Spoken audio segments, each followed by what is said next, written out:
Добро вечер до сите слушатели кои што ќе ја слушат емисијата Гласот на вистината. Ова вечер ќе направиме едно кратко резиме на оние прашања или на овие прашања кои што веќе ги имаме поставено по прашање на Христовото воскресение. Се надевам дека сите емисии кои што беа посветени на Христовото воскресение ви дадоа поширока и подлабока, се разбира, слика. Така да, навистина се надевам дека доста емисии беа посветени на оваа прашање, всушност по прашање на Христовото воскресение.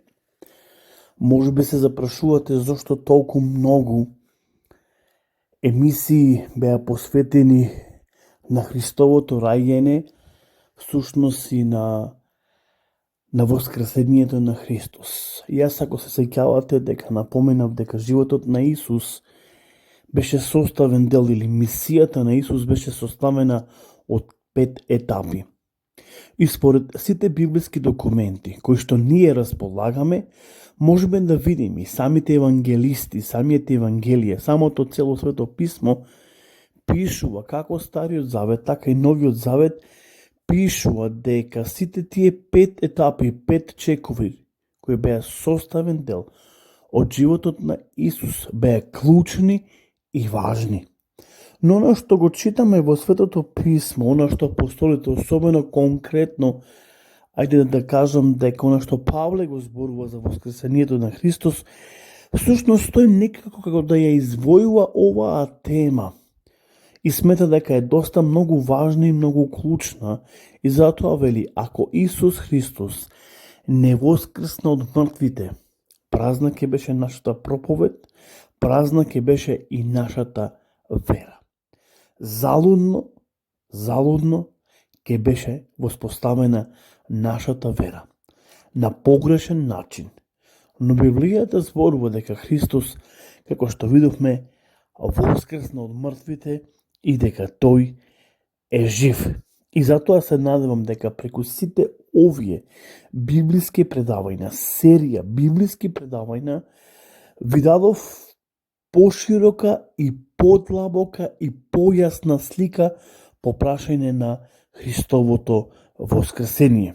Второ, клучно и важно, ви дадов одговор на тие поставени прашања. Всушност, дали навистина Исус воскресна од мртвите, дали е важно и дали е точно вистина.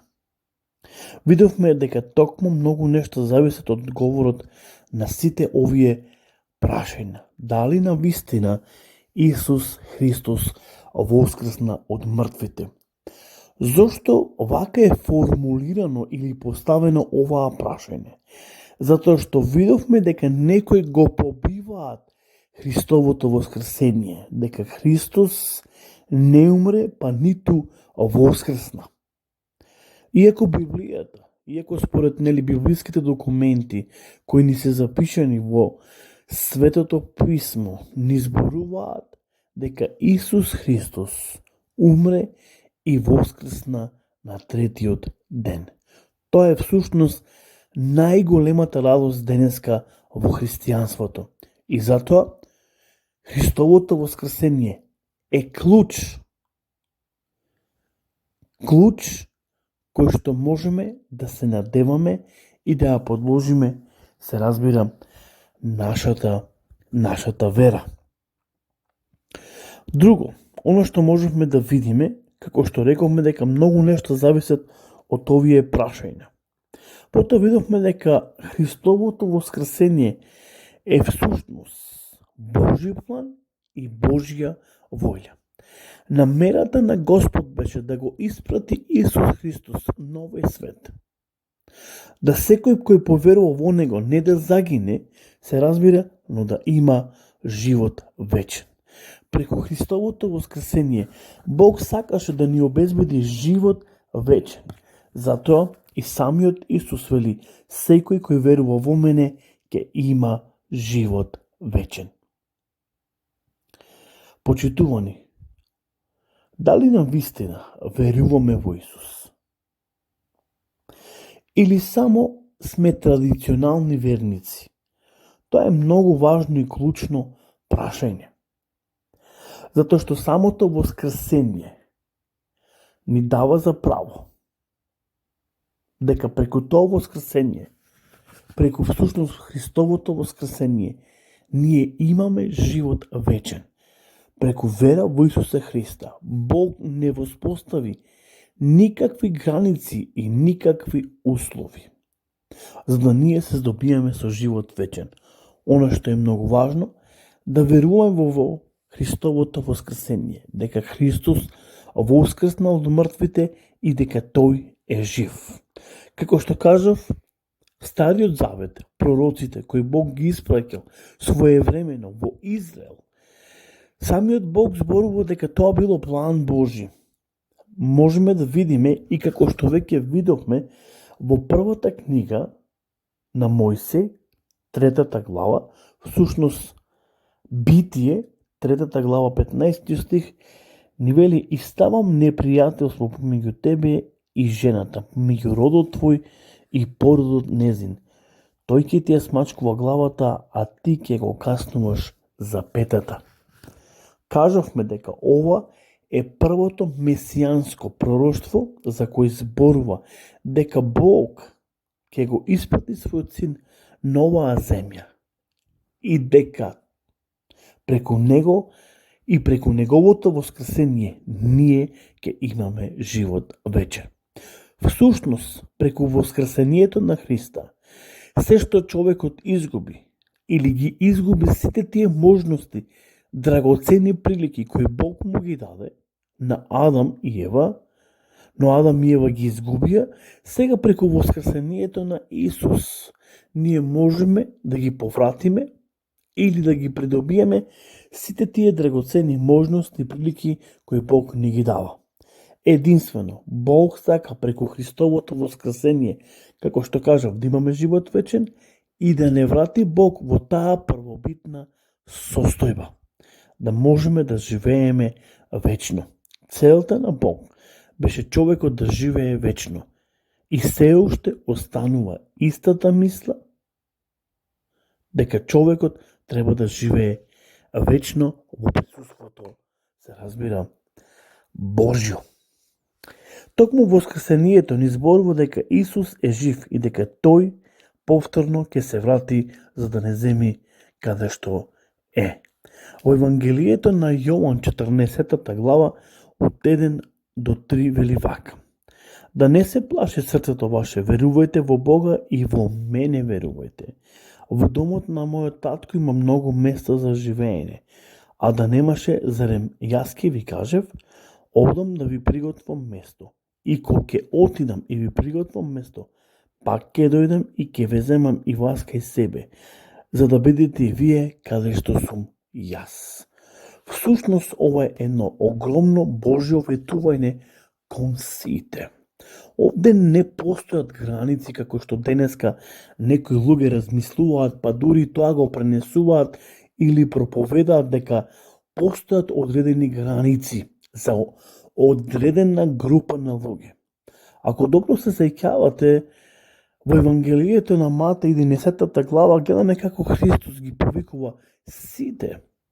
И тој ни зборува дека вратата на милост е отворена за сите луѓе, затоа што ние всушност и живееме во време на милост. И таа милост е дадена од Бога, не по наша заслуга, но по Божја милост. Затоа, секојдневно да му благодариме на Господа, затоа што Тој ни дава милост, Тој ни дава благодат и Тој ни дава живот преку Исуса Христа и преку воскресението на Исус. Тој оваа вечер е спремен да дојде во твоето срце и да воскресне. Но прашањето е следно: дали ние сме подготвени да го примиме Исус? Тоа се всушност и моите прашања на вечерашната емисија. Или ќе го примиш Исус, или ќе го отфрш Исус. Изборот е твој и мој. Или ќе ја спроведеш вечноста заедно со Бог, или цела вечност ќе бидеш одвоен од Бог.